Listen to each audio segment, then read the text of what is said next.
Ou à laisser. J'ai répondu, je comprends. Quand cela prend-il effet? Immédiatement, a-t-il lancé avec un sourire narquois. J'ai hoché la tête et j'ai dit, c'est le moment idéal. Il ne se doutait absolument pas que j'avais déjà été recruté par leur plus grand concurrent. Mon nom est Cordelia Haynes, et je suis assise en face de mon patron, Thaddeus Morse. Il me tend une feuille de papier sur son bureau poli. C'est mon évaluation annuelle, et je travaille pour ce cabinet de conseil en marketing depuis 8 ans.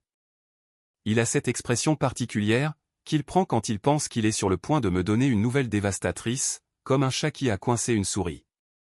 Nous allons réduire votre salaire de moitié, dit-il, en se penchant en arrière dans son fauteuil en cuir. Prenez-le ou quittez-le. Le chiffre sur ce papier est si bas qu'il couvrirait à peine mon loyer. Je le regarde, et il sourit même. 8 ans de semaine de 60 heures, à sauver sa réputation d'innombrables fois, à être la personne à qui chaque client parle réellement, pendant qu'il s'attribue le mérite de mon travail. 8 ans, et c'est ce qu'il pense que je vaux. Je comprends, dis-je calmement. Quand cela prend-il effet? Son sourire s'élargit.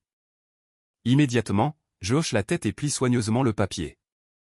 Timing parfait, lui dis-je, et quelque chose clignote sur son visage, car ma réaction n'est pas celle qu'il attendait.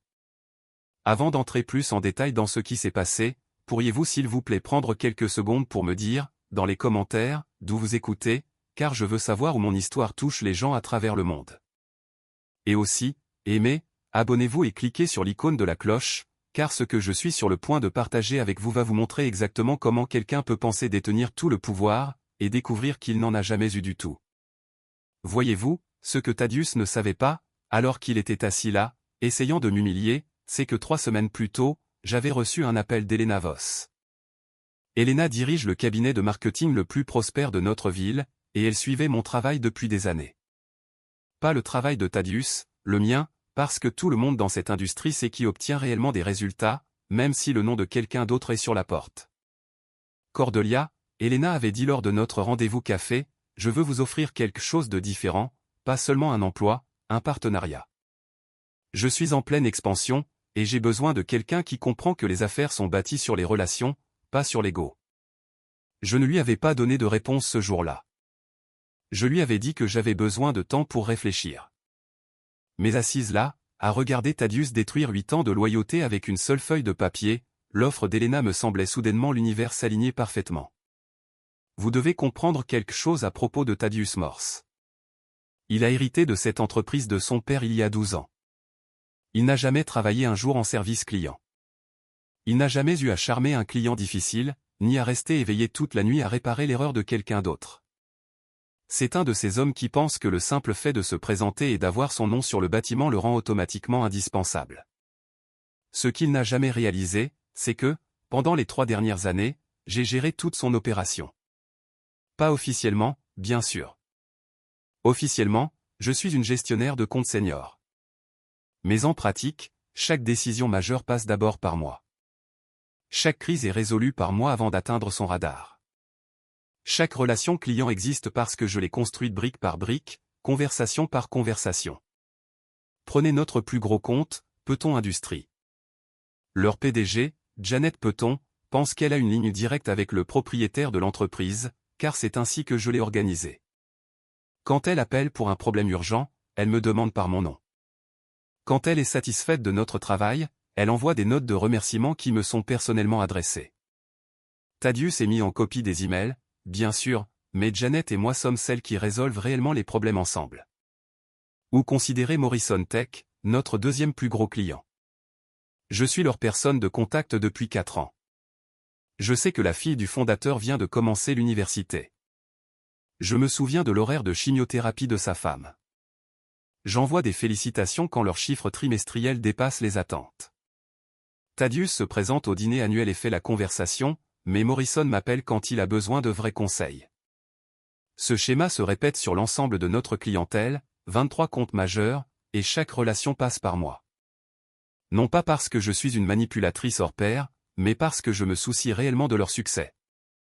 Je me souviens des détails. Je fais le suivi des préoccupations. Je tiens mes promesses quand je les fais. Mais voici ce qui a vraiment rendu Thaddeus vulnérable, et ce qu'il n'a jamais vu venir. Les fournisseurs et les prestataires qui font fonctionner son entreprise travaillent également principalement avec moi. Lorsque nous avons besoin d'une impression rapide, j'appelle directement Jameson chez Premier Graphics. Lorsque nous avons besoin d'un traiteur de dernière minute pour un événement client, Rosa chez Artisan Foods reconnaît ma voix. Lorsque nos ordinateurs tombent en panne, Marcus de Texture me demande spécifiquement, car il sait que j'expliquerai clairement le problème et traiterai ses techniciens avec respect. Ce ne sont pas seulement des relations d'affaires. Ce sont des liens humains construits au fil des années d'interactions cohérentes et respectueuses. Pendant que Thaddeus jouait au golf, et assistait à des événements de réseautage où il distribuait des cartes de visite à des gens qui l'oublieraient en une semaine, je bâtissais une fondation de relations professionnelles authentiques, basée sur la compétence et le respect mutuel. Même ses employés gravitent autour de moi. Quand quelqu'un est confus à propos d'un projet, il vient à mon bureau. Lorsqu'il y a un conflit entre les départements, il me demande si je peux servir de médiatrice. Quand des gens pensent à partir, ils se confient d'abord à moi. Non pas parce que je me suis positionné comme une figure d'autorité alternative, mais parce que j'écoute réellement et aide à résoudre les problèmes, au lieu de simplement les déléguer à quelqu'un d'autre. La semaine après ma conversation avec Elena, j'ai commencé à prêter plus attention à l'ampleur exacte de la dépendance de l'entreprise de Thaddeus à ma personne. C'était stupéfiant. J'étais en copie de probablement 90% des emails importants. Mon numéro de téléphone était celui que la plupart des clients avaient enregistré. Mes relations étaient celles qui généraient des affaires récurrentes et des recommandations. J'ai réalisé que Thaddeus avait commis une erreur classique. Il avait bâti une entreprise où il était la figure de proue visible, mais j'étais la véritable fondation. Retirez-moi, et tout le reste n'aurait plus rien sur quoi s'appuyer. Alors, quand il a fait glisser cette réduction de salaire sur son bureau avec une satisfaction si évidente, quand il m'a regardé comme si j'étais une employée jetable, qui devait être reconnaissante pour les miettes qu'il me jetait, je savais exactement ce que j'allais faire. Timing parfait, j'avais dit, et je le pensais. Je me suis levé de son bureau ce jour-là et j'ai marché directement vers le mien. J'ai ouvert mon ordinateur et j'ai tapé un email professionnel bref à Elena Voss. J'accepte votre offre de partenariat. Quand aimeriez-vous que je commence? Sa réponse est arrivée dans les 20 minutes. Pourquoi pas lundi? C'était jeudi. Cet après-midi-là, j'ai soumis ma démission formelle aux ressources humaines. Un préavis de 2 semaines, comme l'exige mon contrat. Professionnelle, courtoise, lui donnant le temps de me transférer mes responsabilités à quelqu'un d'autre. Bien sûr, ce que Thaddeus ne réalisait pas, c'est que mes responsabilités ne pouvaient pas être réellement transférées. On ne peut pas transférer 8 ans de construction de relations en une période de passation de 2 semaines. Quand je lui ai dit que je partais, il a à peine levé les yeux de son ordinateur. Très bien, a-t-il dit. Nous nous débrouillerons sans vous. J'ai failli rire. Presque. Au lieu de cela, j'ai passé mes 2 dernières semaines à être l'employée partante la plus serviable de l'histoire de l'entreprise. J'ai documenté chaque projet sur lequel je travaillais. J'ai créé des profils clients détaillés avec les coordonnées et l'historique. J'ai rédigé des guides complets pour la gestion des relations avec les fournisseurs. J'ai organisé mes dossiers méticuleusement et laissé des instructions claires pour quiconque reprendrait mes comptes. Ce que je n'ai pas fait, c'est transférer les relations elles-mêmes, car on ne peut pas transférer la confiance. On ne peut pas documenter le fait que Janet Peton m'appelle quand elle est frustrée, parce qu'elle sait que j'écouterai et trouverai des solutions. On ne peut pas écrire un manuel expliquant que Morrison me fait confiance, car je ne l'ai jamais induit en erreur. On ne peut pas transmettre le respect que j'ai gagné auprès des fournisseurs, qui savent que lorsque je promets quelque chose, cela se réalise. Le dernier jour, j'ai nettoyé mon bureau pendant que Thaddeus était en réunion. J'ai pris mes objets personnels, mes diplômes, quelques plantes que j'avais apportées pour égayer mon espace de travail. J'ai laissé derrière moi tous les biens de l'entreprise, tous les dossiers clients, tous les registres commerciaux. Je ne volais rien. J'étais simplement plus disponible pour être l'infrastructure invisible, qui maintenait tout ensemble. J'ai serré la main de mes collègues, embrassé quelques-unes des personnes avec qui j'avais travaillé en étroite collaboration, et je suis parti à exactement 17 h, un vendredi après-midi. Lundi matin, j'ai commencé mon nouveau poste en tant que partenaire d'Elena chez Voss Associates. Nous avions restructuré le partenariat afin que j'aie des parts et une autorité de décision dès le premier jour. Mon nouveau bureau avait des fenêtres qui s'ouvraient réellement, une machine à café qui fonctionnait, et un partenaire qui valorisait la compétence plutôt que l'ego. Dès mardi, mon ancien numéro de téléphone était déconnecté, renvoyé vers un répondeur générique de l'entreprise. Dès mercredi, les choses ont commencé à devenir intéressantes chez l'entreprise de Thaddeus. Janet Peton a appelé le bureau principal à ma recherche. La réceptionniste l'a transféré à Thaddeus, qui n'avait aucune idée de la raison de son appel, ni du projet auquel elle faisait référence. Janet a raccroché confuse, et a appelé le PDG de Morrison Tech pour lui demander s'il savait ce qui se passait. Morrison a appelé le bureau jeudi matin avec une question sur le lancement d'une prochaine campagne. Thaddeus a pris l'appel personnellement, essayant de paraître bien informé, mais il est devenu évident en 5 minutes qu'il ne comprenait pas les détails du projet de sa propre entreprise. Morrison a demandé à parler à quelqu'un qui était réellement familier avec son compte. Il n'y avait personne. Dès le vendredi de cette première semaine, 3 autres clients majeurs avaient appelé avec des questions ou des préoccupations, et avaient reçu des réponses tout aussi inutiles. 2 fournisseurs ont appelé concernant des retards de paiement, que j'aurais normalement traités. L'entreprise de support informatique est venue pour une visite de maintenance prévue, que Thaddeus avait oubliée. Je sais tout cela parce que les gens ont commencé à m'appeler directement, non pas pour se plaindre de Thaddeus exactement, mais pour me demander si je savais ce qui se passait. Janet Peton a retrouvé mon nouveau numéro par l'intermédiaire d'un contact commun, et m'a appelé pour me féliciter de mon nouveau poste. Au cours de cette conversation, elle a mentionné à quel point c'était étrange que mon ancienne entreprise semble soudainement si désorganisée. C'est comme s'ils avaient oublié comment faire des affaires, a-t-elle dit. Personne là-bas ne semble plus savoir ce qui se passe. J'ai écouté avec sympathie, mais je n'ai offert aucune explication. Que étais-je censé dire? Que Thaddeus avait passé 8 ans à s'attribuer le mérite d'un travail qu'il ne pouvait pas faire lui-même. La deuxième semaine, c'est là que le vrai problème a commencé. L'un de leurs plus gros fournisseurs, l'entreprise d'impression avec laquelle j'avais travaillé pendant des années, a appelé pour un paiement en retard. Thaddeus, apparemment, est devenu défensif et impoli, suggérant qu'il devrait être plus patient en matière d'argent. Jameson, le propriétaire, m'a appelé cet après-midi-là. Cordelia, je ne sais pas ce qui se passe là-bas, mais ce n'est pas comme ça que nous sommes habitués à être traités. Si c'est ainsi qu'ils veulent faire des affaires à l'avenir, nous devrons peut-être reconsidérer notre relation. J'ai maintenu mes limites professionnelles. Cela me semble être une conversation que vous devriez avoir directement avec eux, Jameson. Je ne suis plus impliqué dans leurs affaires. Mais bien sûr, j'ai également mentionné que ma nouvelle entreprise recherchait un partenaire d'impression fiable, et qu'il serait intéressé à discuter d'un partenariat potentiel. C'est là que les gens comprennent parfois mal ce qui s'est passé ensuite.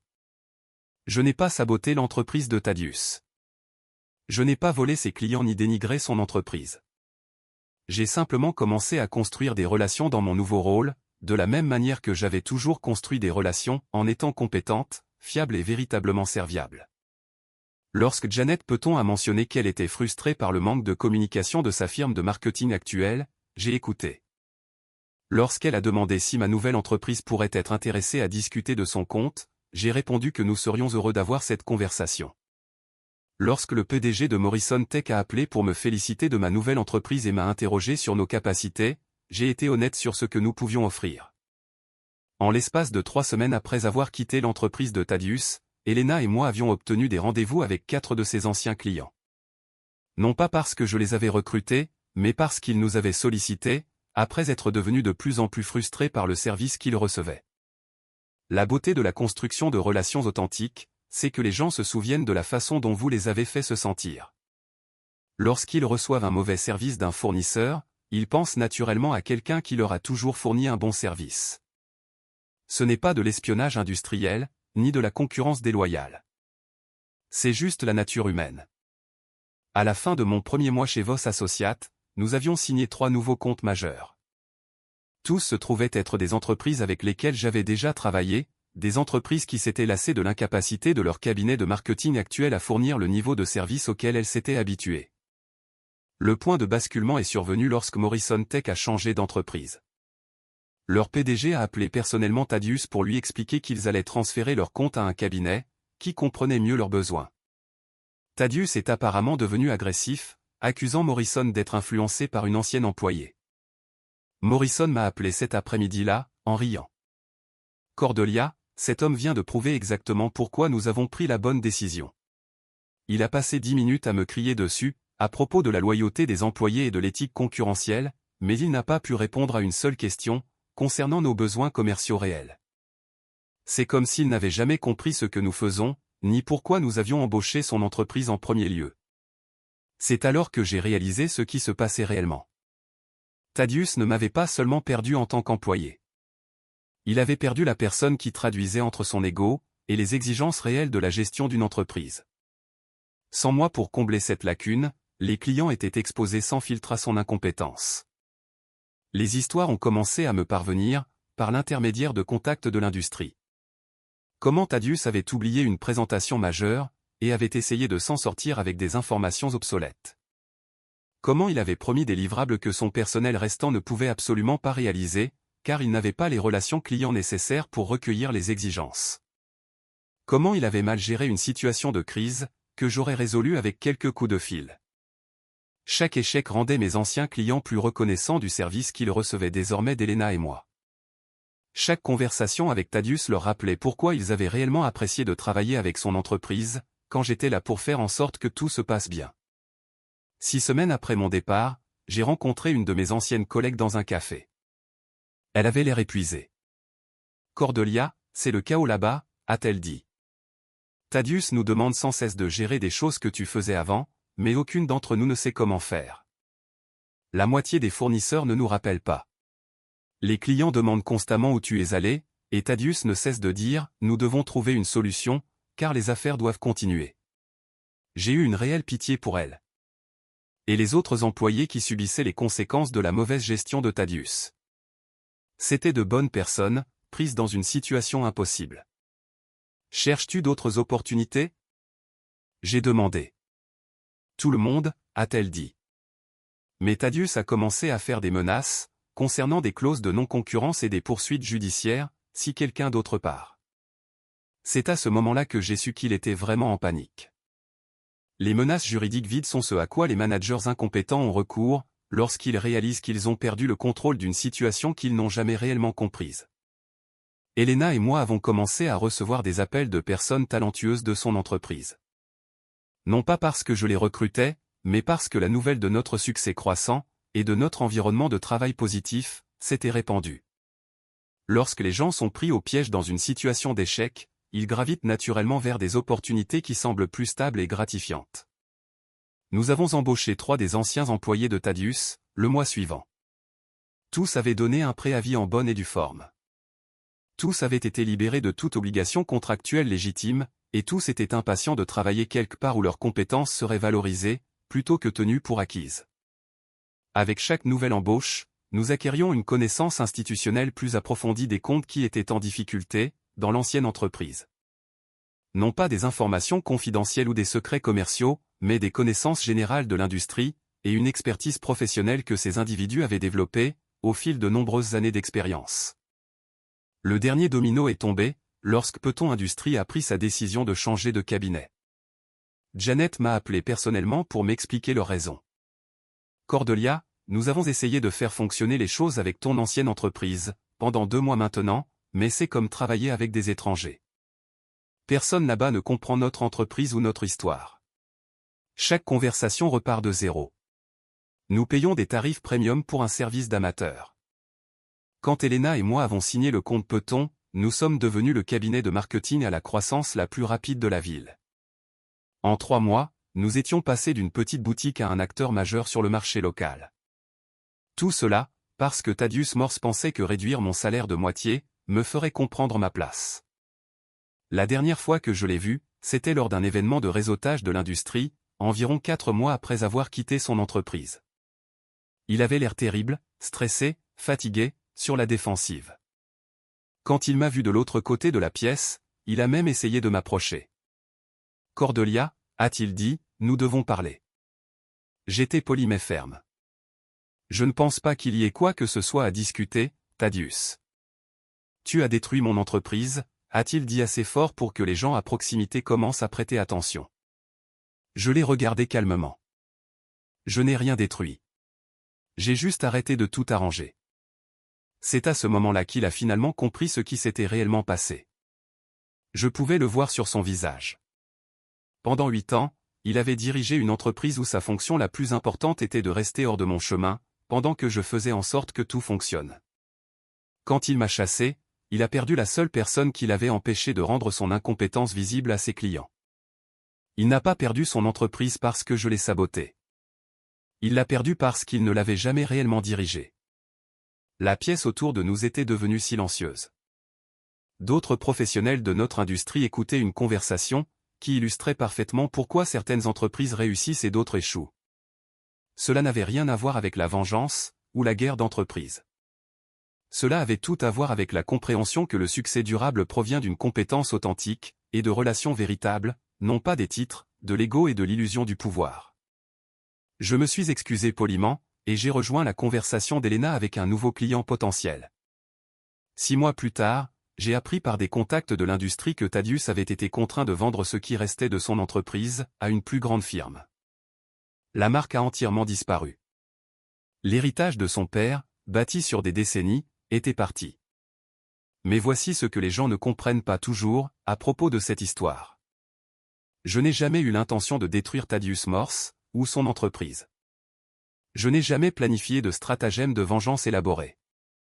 J'ai simplement refusé de continuer à soutenir quelqu'un qui me traitait comme une chose jetable, tout en dépendant entièrement de mon travail, pour maintenir sa réputation.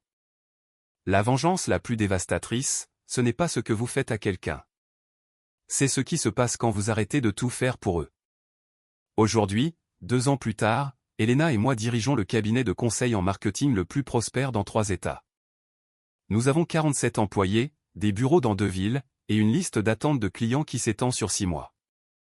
Forbes nous a présenté dans un article, sur les entreprises dirigées par des femmes, qui redessinent leurs industries. Le journal économique local m'a nommé entrepreneur de l'année. Mais ce n'est pas le rebondissement dont je veux vous parler. Le rebondissement, c'est ce qui est arrivé à Thaddeus, après l'effondrement de son entreprise, et comment cela a mené à l'appel téléphonique le plus inattendu que j'ai jamais reçu.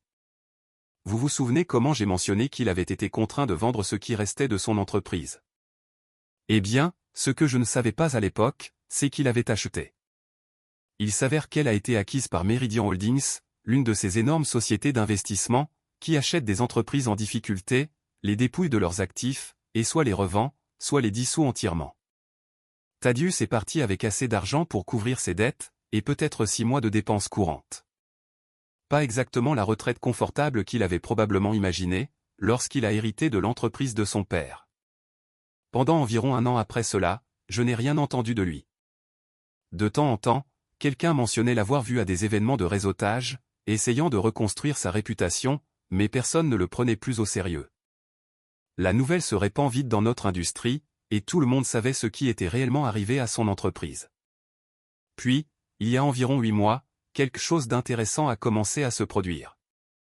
J'ai commencé à recevoir des appels de chasseurs de tête, me demandant si je savais quelque chose sur les antécédents et l'expérience professionnelle de Thaddeus Morse. Apparemment, il postulait à des postes de direction senior, dans diverses entreprises. Et son CV laissait entendre qu'il avait été une sorte de leader visionnaire, qui avait bâti une agence prospère, avant de décider de relever de nouveaux défis. J'étais toujours honnête quand ces recruteurs appelaient. J'expliquais que si Thaddeus avait possédé une entreprise, il n'avait pas été particulièrement impliqué dans les opérations quotidiennes, ou les relations clients. Je ne le dénigrais jamais personnellement, mais je ne l'aidais pas non plus à créer un faux récit sur ses capacités professionnelles. La plupart de ces conversations se terminaient avec le recruteur me remerciant pour mes éclaircissements, et passant à d'autres candidats. Mais ensuite, il y a 3 mois, j'ai reçu un appel qui m'a complètement choqué. Mademoiselle Haynes, ici Patricia Williams de Blackstone Associates. Nous sommes un cabinet de recrutement de cadres, et nous espérons que vous pourrez nous aider, avec une situation plutôt inhabituelle. Blackstone Associates est l'une des firmes de recrutement les plus prestigieuses du pays. Il place des PDG et des cadres supérieurs, dans des entreprises du Fortune 500. Je n'imaginais pas pourquoi il m'appelait. Nous avons été mandatés par un client, pour trouver un directeur du marketing pour son organisation. Patricia a poursuivi, c'est un rôle important, avec des responsabilités et une rémunération substantielle. D'après nos recherches, nous pensons que vous pourriez être parfaite pour ce poste. J'étais flattée mais confuse. J'apprécie l'appel, mais je suis très heureuse de ma situation actuelle. Je suis associée dans mon propre cabinet. Nous comprenons cela, et nous respectons certainement votre succès, mais cette opportunité est tout à fait extraordinaire. Notre client recherche spécifiquement quelqu'un, avec votre combinaison de compétences en établissement de relations et d'expertise opérationnelle. L'ensemble de la rémunération commence à 400 000 $ par an, plus des parts et des primes. Cela a attiré mon attention, non pas parce que j'étais intéressé à quitter Elena et notre entreprise, mais parce qu'une telle offre signifiait qu'il cherchait sérieusement quelqu'un d'exceptionnel. Pouvez-vous m'en dire plus sur le client? Ai-je demandé. En fait, c'est là que cela devient un peu délicat. Le poste est chez Meridian Holdings, spécifiquement pour superviser les opérations marketing de leurs propriétés récemment acquises. Ils recherchent quelqu'un qui peut reconstruire les relations clients et restaurer l'efficacité opérationnelle pour des entreprises qui ont connu des défis de gestion. J'ai failli laisser tomber le téléphone. Meridian Holdings, la société qui avait acheté l'entreprise de Thaddeus. Je ne suis pas sûr d'être intéressé par cette opportunité en particulier, ai-je dit prudemment. Mademoiselle Haynes, j'espère que vous envisagerez au moins de rencontrer notre client. Ils sont prêts à offrir une autonomie et des ressources significatives. Et franchement, ils vous ont spécifiquement demandé par votre nom, après avoir recherché vos antécédents et votre réputation dans l'industrie. Ce soir-là, j'en ai discuté avec Elena. Toute la situation semblait surréaliste. Ils veulent que tu nettoies les acquisitions d'entreprises qui ont échoué en raison d'une mauvaise gestion, a dit Elena. C'est en fait un rôle fascinant. Tu ferais essentiellement ce que tu as fait pour Thaddeus, mais pour plusieurs entreprises, et avec la reconnaissance et la rémunération appropriée. Mais travailler pour l'entreprise qui a acheté son entreprise. Cela ne semble-t-il pas bizarre? Cordelia, tu n'as pas causé l'échec de son entreprise. Tu as juste cessé de l'empêcher d'échouer. Si Meridian Holdings a compris qu'ils ont besoin de quelqu'un avec tes compétences pour réparer des situations similaires, c'est en fait un compliment à ton expertise. J'ai accepté de prendre le rendez-vous, principalement par curiosité. Le bureau de Meridian Holdings était dans un gratte-ciel du centre-ville, avec des vues sur toute la ville. Patricia Williams m'a rencontré dans le hall, et m'a escorté au 42e étage où j'ai été présenté à David Chen, le directeur régional supervisant leurs récentes acquisitions. David n'était rien de ce à quoi je m'attendais. Milieu de la quarantaine, doux, incroyablement bien informé sur les opérations commerciales. Il avait clairement fait ses devoirs, sur mes antécédents, et la situation avec l'entreprise de Thaddeus. Cordelia, merci d'avoir accepté cette rencontre. Je veux être complètement transparent sur la raison pour laquelle nous nous intéressons spécifiquement à vous. Il a sorti un épais dossier, et l'a posé sur la table de conférence, entre nous. Au cours des 18 derniers mois, Meridian a acquis cette petite et moyennes entreprises, dans diverses industries. Tout était en difficulté, lorsque nous les avons achetées, et toutes présentaient des schémas de dysfonctionnement similaires, des employés talentueux sous-évalués. Par une direction guidée par l'ego, des relations clients solides négligées ou mal gérées, une expertise opérationnelle négligée au profit d'une direction superficielle. Il a ouvert le dossier, et m'a montré des analyses détaillées de chaque acquisition. Dans chaque cas, nous avons découvert que la valeur réelle de l'entreprise résidait dans les relations, et l'expertise des employés de niveau intermédiaire, qui n'étaient pas correctement utilisés, ou rémunérés. Lorsque nous avons essayé de reconstruire ces entreprises, en utilisant des approches de gestion traditionnelles, nous avons eu du mal à restaurer les relations clients, et l'efficacité opérationnelle qui les avait rendues précieuses, en premier lieu. Je pouvais voir où cela allait. Vous voulez que je vous aide à identifier, et à retenir les personnes qui ont réellement fait fonctionner ces entreprises. Exactement. Mais plus que cela, nous voulons que vous développiez une approche systématique, pour reconstruire des entreprises qui ont perdu leur fondation opérationnelle, en raison d'un mauvais leadership. Nous pensons que vous comprenez quelque chose, à propos des relations commerciales, que la plupart des cadres ignorent. David s'est penché en avant sur sa chaise. Nous avons étudié ce qui s'est passé avec l'entreprise de votre ancien employeur, non pas pour juger ou attribuer des fautes, mais pour comprendre la dynamique, qui a conduit à un effondrement opérationnel aussi complet. Ce que nous avons trouvé était fascinant. Il a sorti un autre document. Celui-ci était axé spécifiquement sur l'entreprise de Thaddeus. Avant votre départ, cette entreprise avait une croissance constante des revenus, une forte rétention de la clientèle, et de solides relations avec les fournisseurs. Dans les 6 mois suivant votre départ, toutes ces métriques ont chuté de façon spectaculaire. Mais voici ce qui a retenu notre attention. Les clients qui sont passés à votre nouvelle entreprise ont signalé une satisfaction plus élevée, et de meilleurs résultats, qu'ils n'en avaient jamais connus. Je n'étais pas sûr où ils voulaient en venir. Cela nous suggère que vous ne mainteniez pas seulement des relations existantes.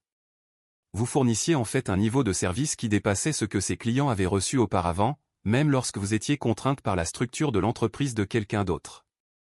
Qu'est-ce que cela a à voir avec Meridian Holdings? David a souri. Nous voulons vous donner les ressources et l'autorité, pour faire pour nos entreprises acquises ce que vous avez fait pour votre propre entreprise. Identifier les vrais talents, reconstruire les relations authentiques, et créer des opérations durables, basées sur la compétence, plutôt que sur la hiérarchie. L'offre était encore plus substantielle que ce que Patricia avait indiqué. Un salaire de base de 400 000 $, plus des primes de performance, qui pourraient doubler ce montant, plus des participations dans les entreprises que je reconstruirai avec succès. J'aurai une équipe d'analystes et de spécialistes des opérations.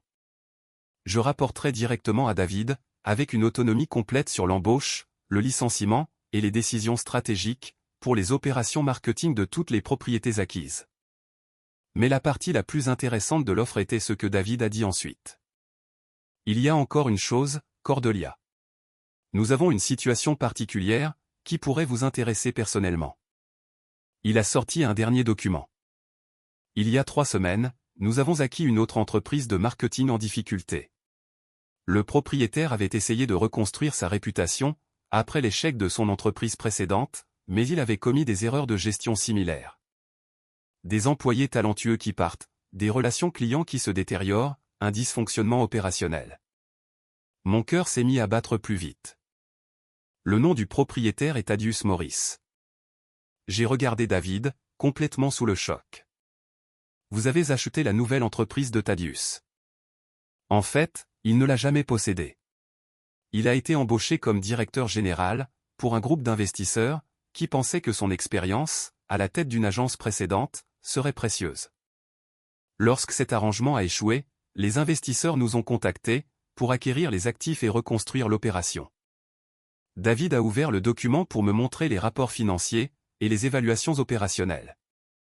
L'entreprise a de bonnes bases, une clientèle solide, un personnel talentueux, une infrastructure décente, mais elle souffre des mêmes problèmes de leadership, qui ont détruit son entreprise précédente. Le personnel ne fait pas confiance à la direction. Les clients sont frustrés par un service incohérent, et personne ne semble comprendre comment coordonner les différentes parties mobiles. Je n'arrivais pas à croire ce que j'entendais. Vous voulez que je prenne la direction de l'entreprise où Thaddeus travaille? Nous voulons que vous la reconstruisiez correctement. Ce qui arrive à M. Morris serait entièrement votre décision, en tant que directrice des opérations. Vous auriez une autorité complète sur le personnel, et la structure de gestion. L'ironie était si parfaite qu'elle semblait presque fictive. Voici l'univers qui m'offrait la chance de devenir la patronne de Thaddeus, d'avoir un contrôle complet sur son avenir professionnel, de décider s'il restait ou s'en allait. C'était le fantasme de vengeance ultime, servi sur un plateau d'argent. Et c'est là que j'ai réalisé quelque chose d'important sur moi-même. Je n'en voulais pas. Non pas parce que je n'étais pas en colère, à cause de la façon dont il m'avait traité. Non pas parce que je pensais qu'il méritait une sorte de rédemption professionnelle, mais parce que prendre ce rôle signifierait passer mon temps et mon énergie, à réparer des problèmes créés par l'incompétence de quelqu'un d'autre. Au lieu de continuer à construire quelque chose de positif avec Elena. David, je suis incroyablement flatté par cette offre. La rémunération est généreuse. Le rôle est stimulant, et je peux voir comment il serait professionnellement gratifiant. J'ai fait une pause pour rassembler mes pensées.